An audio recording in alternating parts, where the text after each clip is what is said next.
Hey friends, welcome to exam partner channel. मैं हूं आपका एग्जाम पार्टनर प्रवीण सिंह राजपुरोहित और आज अपन पढ़ने वाले क्या गामा फंक्शंस। ठीक है, तो इससे पहले वाले वीडियो में अपन ने क्या क्या पढ़ा था, जहां पे आपने देखा था orthogonal trajectories, then linear differential equation, Bernoulli's equation, sphere, इन सबके वीडियोस मैंने बना के चैनल पे मैंने अपलोड कर दिए हैं। अगर आपने वीडियोस नहीं देखे हैं तो जाओ एक बार देख लो और अपना कॉन्सेप्ट पूरा अच्छी तरीके से क्लियर कर लो, ताकि एग्जाम में आपको कोई भी प्रॉब्लम या डिफिकल्टी क्वेश्चन सॉल्व करने में ना आए। समझ में आया?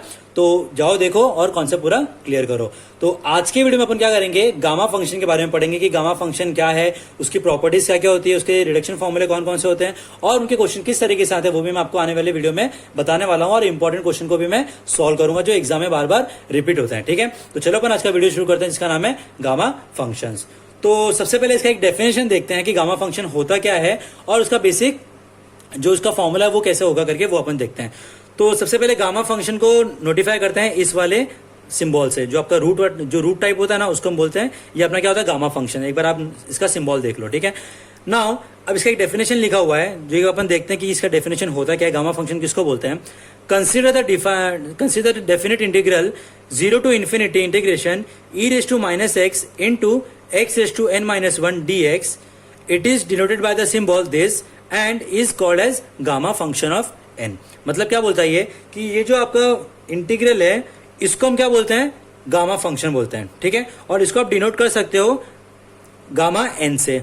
ठीक है, तो ये एन के बाद ये देखो यहाँ पे ये एन के बारे में बात हो रही है, इसके लिए यहाँ पे क्या किया इसने, ये एन का यहाँ पे इसको एन से डिफाइन किया हुआ है। अगर यहाँ पे कोई नंबर होता तो हम यहाँ पे उस नंबर से उसको डिफाइन कर सकते हैं। ठीक है, लेकिन यहाँ पे गामा फंक्शन को बेसिक फंडा क्या बोलता है कि अगर आपका जो इक्वेशन जो इंटीग्रल रहेगा वो अगर 0 से इन्फिनिटी है, e raised to -x into x raised to n-1 dx हुआ, तो हम इस पूरे इंटीग्रल को क्या बोलेंगे कि वो गामा फंक्शन है किसका, एन का, और इसको हम डिनोट किससे कर सकते हैं, गामा एन से, इस तरीके से। ठीक है, तो यहाँ पे मैंने लिखा हुआ है आगे नेक्स्ट लाइन में, gamma n equals to 0 to infinity e raised to -x into x raised to n-1 dx where n is always greater than 0। तो वहां पे आप इस पूरे पार्ट को इससे रिप्लेस कर सकते हो, जो भी आपका n का वैल्यू होगा उसको वहां पे आप क्या कर दो, पुट कर दो, सिंपल सा।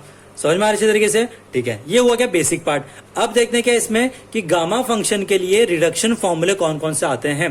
तो गाइस अगर आपने रिडक्शन फॉर्मूले के अगर वीडियोस नहीं देखे हैं तो जाओ एक बार देख लो। मैंने रिडक्शन फॉर्मूले में अलग से मैंने फॉर्मूले को एक्सप्लेन किया हुआ है, उसका वीडियो बनाया हुआ है, और उन फॉर्मूलेस के ऊपर मैंने क्वेश्चन को सॉल्व किया हुआ है जो आपके लिए बहुत इंपॉर्टेंट है। ठीक है, तो जाओ वीडियो देखो और अपना कॉन्सेप्ट पूरा क्लियर करना एक बार। तो वो रिडक्शन फॉर्मूला अलग है और गामा फंक्शन के लिए जो रिडक्शन फॉर्मूला है वो अलग है। ठीक है, इतना ध्यान में रखना अच्छे से। ना ज्यादा फॉर्मुलेज नहीं है, थोड़े बहुत ही है, 5-6 ये वो आपको ध्यान में रखना है। आपका पहला फॉर्मूला क्या, रिडक्शन फॉर्मूला गामा n+1। जैसा आपका जब भी ऐसा कुछ रहेगा उसको क्या लिखेंगे, n फैक्टोरियल लिखेंगे। ठीक है, या फिर n फैक्टोरियल का अपन इस तरीके से लिख सकते हैं।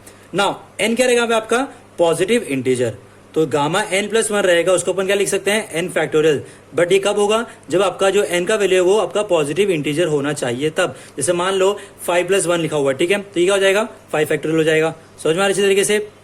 नाउ सेकंड देखो, गामा n+1 देखो सेम है, लेकिन इसको हम क्या लिखेंगे, n गामा n। अब ये इसके लिए n गामा n कब लिखेंगे, जब आपका n का वैल्यू फ्रैक्शन में होगा। जैसे मान लो 1/2 है, 3/2 है। देखो जब मान लो 1/2 + 1 होता तो यहाँ पे क्या लिखेंगे, 1/2 गामा 1/2 लिखेंगे। समझ में आ रही तरीके से? ठीक है, गामा n, अब गामा n को अपन क्या लिख सकते हैं, गामा n+1 अपॉन n। अब ये किसके लिए होगा, नेगेटिव फ्रैक्शन के लिए। जैसे मान लो n की वैल्यू आपको वहां पे -1/2 -3/2 ऐसा कुछ दिया हुआ है और वो फ्रैक्शन में भी है, इसके देखो यहाँ पे लिखा हुआ है, मैंने स्पेसिफाई किया हुआ है। इसके लिए पॉजिटिव इंटीजर, ये अपने ये वाले फॉर्मूले के लिए पॉजिटिव फ्रैक्शन और ये वाले फॉर्मूले के लिए नेगेटिव फ्रैक्शन। ठीक है, नाउ इसमें आपको 2 इंपॉर्टेंट चीज आपको बहुत ध्यान में रखनी है, क्या कि गामा 0 का वैल्यू हमेशा क्या होता है, इन्फिनिटी होता है। ठीक है, गामा 1/2 का आंसर क्या होता है, रूट पाई होता है। ठीक है, क्योंकि इसके आगे अपन सॉल्व नहीं कर सकते, तो उसने क्या किया, गामा π/2 को क्या कर दिया उसने, डायरेक्टली इसको रूट पाई का वैल्यू उसने आंसर दे दिया। ठीक है, तो जहां भी आप क्वेश्चन में गामा 1/2 देखोगे उसके बदले में अपन क्या लिख सकते हैं, रूट पाई लिख सकते हैं। समझ में आ रही तरीके से? ठीक है, अब क्या करते हैं, इन सारे फॉर्मुलेस के बेसिस पे अपन क्या करेंगे, क्वेश्चन को सॉल्व करते हैं कि इनके क्वेश्चन किस तरीके से सॉल्व करना है। ठीक है, सिंपल क्वेश्चन, ज्यादा डिफिकल्ट नहीं, बेसिक जो पार्ट होता है वो वाले फॉर्मूले। नाउ सबसे पहले देखो, अभी आपके सामने क्वेश्चन लिखा हुआ है गामा 6। ठीक है, तो उस हिसाब से अगर आप मुझे बताओ कि गामा 6 लिखा हुआ है, तो मुझे बताओ कि 6 अपना क्या है, इंटीजर है। कौन सा है, पॉजिटिव इंटीजर। तो देखो पॉजिटिव इंटीजर के लिए अपने को फॉर्मूला क्या चाहिए, n+1 चाहिए, राइट। तो n+1 के लिए अपने पास में यहां पे अपने पास क्या है, 6 है, तो 6 को मैं क्या लिख सकता हूं, 5+1 लिख सकता हूं, राइट। तो यहाँ पे क्या आ जाएगा 5 फैक्टोरियल। तो देखो यहाँ पे अगर आप नोट करोगे गामा 6 को मैंने क्या लिखा, गामा 5+1। अब गामा n+1 क्या हो सकता है मेरा, n factorial, that is your 5 factorial. तो 5 फैक्टोरियल को जब मैं सॉल्व करूंगा तो मुझे मिलेगा 120। समझ में अच्छी तरीके से, पक्का, ठीक है। अब आ जाओ सेकंड क्वेश्चन पे। अब ये गामा 2 लिखा हुआ है, तो गामा 2 को मैं क्या लिख सकता हूं, 1+1 दैट इज n+1। तो गामा n+1 क्या होता है, n फैक्टोरियल। तो n की वैल्यू कितनी यहाँ पे 1 है, तो ये आ गया 1 फैक्टोरियल। तो आपका 1 फैक्टोरियल आपका हमेशा क्या होता है, 1 होता है। देखो इतना सिंपल सा क्वेश्चन था, ज्यादा कुछ भी नहीं है, इसलिए मैं बोल रहा हूँ कि आपको गामा फंक्शन काफी इजी है। थोड़ा सा खाली आपको यहाँ पे खाली 2-4 जो फॉर्मूले हैं 2-4 वो आपको ध्यान में रखने हैं, बस, और कुछ भी नहीं। अब आ जाओ क्वेश्चन थर्ड पे। अब देखो गामा 3/2, अब 3/2 मतलब क्या हुआ कि ये फ्रैक्शन आ गया। तो फ्रैक्शन के लिए मुझे बताओ कौन सा फॉर्मूला लगेगा, सेकंड वाला। देखो पॉजिटिव है, फ्रैक्शन है और वो पॉजिटिव भी है, तो गामा n+1 चाहिए अपने को, बट अपने पास में है क्या, 3/2 है। तो 3/2 को मैं n+1 के फॉर्मूले में कैसे लिख सकता हूँ, 1/2 + 1 में लिख सकता हूँ। तो 1/2 + 1 लिखूंगा तो मुझे क्या मिलेगा, 1/2 गामा 1/2 बराबर है। तो देखो गामा 3/2 इक्वल्स टू गामा 1/2 + 1। अब n+1 आ गया, तो अब क्या करेंगे अगेन n गामा n, तो ये आ गया 1/2 गामा 1/2। अब गामा 1/2 को अपन और डिफरेंशिएट नहीं कर सकते हैं, क्योंकि यहाँ पे अपने को उसने डायरेक्टली बोला हुआ है कि जब भी आपको गामा 1/2 दिखेगा उसको √π पुट कर देना है। तो ये आ गया आपका 1/2 एज इट इज, ये आपका बन जाएगा √π। तो ये हो जाएगा √π/2। समझ में आ रहा है अच्छे तरीके से आपको, पक्का, श्योर, ठीक है। चलो फिर आगे बढ़ते हैं अपन। नाउ अब आ जाओ क्वेश्चन गामा 5/2 के ऊपर। नाउ गामा 5/2 को अपन क्या लिख सकते हैं, 3/2 + 1। 3/2 + 1 मतलब क्या हो गया, n+1। गामा n+1 को अपन फ्रैक्शन के फॉर्मेट में क्या लिख सकेंगे, n गामा n। तो ये आ गया 3/2 गामा 3/2। अब देखो 3/2 को अपन और स्प्लिट कर सकते हैं, कैसे, देखो गामा 3/2 को अपन ने क्या लिखा, 1/2 + 1। इसलिए मैंने यहाँ पे आपको थोड़ा रिलेटेड जो क्वेश्चन है वो मैंने आपको सॉल्व किया ताकि आपको कॉन्सेप्ट और अच्छी तरीके से क्लियर हो जाए, ठीक है। तो देखो 3/2 + 1 था, उसको अपन ने कैसे लिखा, 3/2 गामा 3/2। अब ये 3/2 मेरा एज इट इज रहेगा। अब इसको अपन सॉल्व करेंगे, तो 3/2 को अपन क्या लिख सकते हैं, गामा 1/2 + 1। तो ये आ गया गामा 1/2 + 1 बराबर। अब गामा 1/2 + 1 को अपन क्या लिख सकते हैं, 1/2 गामा 1/2 बराबर। तो यह आ गया 1/2 गामा 1/2। तो अब देखो गामा 1/2 आ गया, एंड में देखो गामा फंक्शन में जब भी आपको वहां पे एंड में गामा 1/2 आ जाएगा, वहां पे आपको हमेशा क्या करना है, √π को पुट कर देना, दैट्स इट, ठीक है। वो आपका लास्ट स्टेज रहेगा उस फंक्शन को सॉल्व करने का। तो ये आ गया 3/2 एज इट इज, यहां से मिल गया 1/2 गामा 1/2, 3 हो जाएगा 4 और ये हो जाएगा अपना क्या, √π। तो अपने आंसर मिलेगा 3/4 × √π। समझ में अच्छी तरीके से। तो इस तरीके से आपको यहाँ पे क्वेश्चन सॉल्व करना है। अब आते हैं एक लास्ट क्वेश्चन पे जो आपका गामा फंक्शन का बेसिक फॉर्मूले के ऊपर है, ठीक है।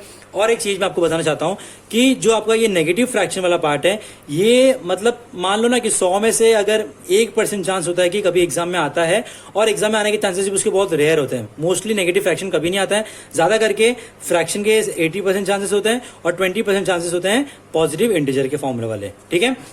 तो ये ध्यान में रखना। तो मैंने क्वेश्चन भी आपको यहाँ पे पॉजिटिव वाले ही कराया, नेगेटिव करने की जरूरत नहीं है, क्योंकि वो बहुत कभी कभार आया तो आया, नहीं तो कभी नहीं आता वो करके, नेवर, ठीक है। नाउ अब गामा 9/2 है, तो अब देखो सिंपल सा 9/2 को अपन क्या लिख सकते हैं, गामा 7/2 + 1, राइट। अब गामा 7/2 + 1 है, n+1 का फॉर्मेट आ गया, अगेन क्या होगा, n गामा n। तो ये 7/2 बाहर आ जाएगा, अंदर क्या बचेगा, अगेन 7/2 बचेगा। समझ में आया अच्छे से, ठीक है। अब क्या करेंगे, 7/2 को सॉल्व करेंगे, कैसे, 5/2 + 1। अब n+1 का फॉर्मेट अगेन अंदर आ गया, तो क्या करेंगे, again 7/2 as it is, 5/2 gamma 5/2 आ गया। अब यहाँ पे क्या होगा, यहाँ पे थोड़ा सा मिट गया था, ये हो जाएगा 7/2 एज इट इज, ये आ गया 5/2 एज इट इज। अब 5/2 को सॉल्व करना है, तो अब देखो 5/2 को सॉल्व करना है, तो मैंने यहाँ पे ऑलरेडी किया हुआ, क्या है, 3/2 + 1। उसको क्या लिखेंगे, 3/2 गामा 3/2। तो यह आ गया यहाँ पे 7/2 5/2 3/2 गामा।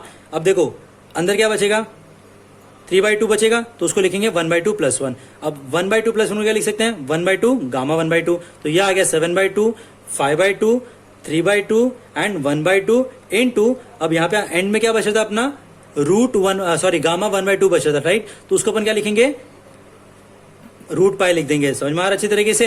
तो इस तरीके से आपको जब आप सॉल्व करोगे इसको, तो आपको यहाँ पे कुछ आंसर मिलेगा जो आपका यहाँ पे गामा n/2 का आंसर रहेगा। समझ में आया। तो इस तरीके से आपको यहाँ पे गामा फंक्शन को ध्यान में रखना कि इसका बेसिक डेफिनेशन क्या है, इसको किस तरीके से लिख सकते हैं, और इसके जो प्रॉपर्टीज है, जो इसके फॉर्मूलेज है, उनको उनके क्वेश्चन को किस तरीके से आपको सॉल्व करना है ये भी आपको पता होना चाहिए, क्योंकि आने वाले क्वेश्चन में अपन क्या करेंगे, ये वाला पार्ट देखेंगे और इसको कैसे सॉल्व करना है, और ये प्रॉपर्टीज, ये सारे जो क्वेश्चन, ये जो रिडक्शन फॉर्मूलेज है, इनको कैसे यूज करना है वो अपन वहां पे करने वाले हैं। ठीक है, तो thank you so much video देखने के लिए। अगर आपको वीडियो अच्छा लगा तो लाइक कर दो, कमेंट कर दो, सब्सक्राइब कर दो। अगर आप इस चैनल पर नए हो तो सब्सक्राइब करना भूलना मत और बेल आइकन प्रेस करना भूलना मत, क्योंकि आगे बहुत सारी वीडियोज है जो इंजीनियरिंग मैथमेटिक्स 2 के आने वाले। ठीक है, और आने वाली वीडियो में अपन क्या पढ़ने वाले हैं, बेस्ड ऑन गामा फंक्शन के जो क्वेश्चन है वो अपन सॉल्व करेंगे, ये वाले पार्ट को अपन सॉल्व करके। समझ में आया? Thank you so much, have a nice day.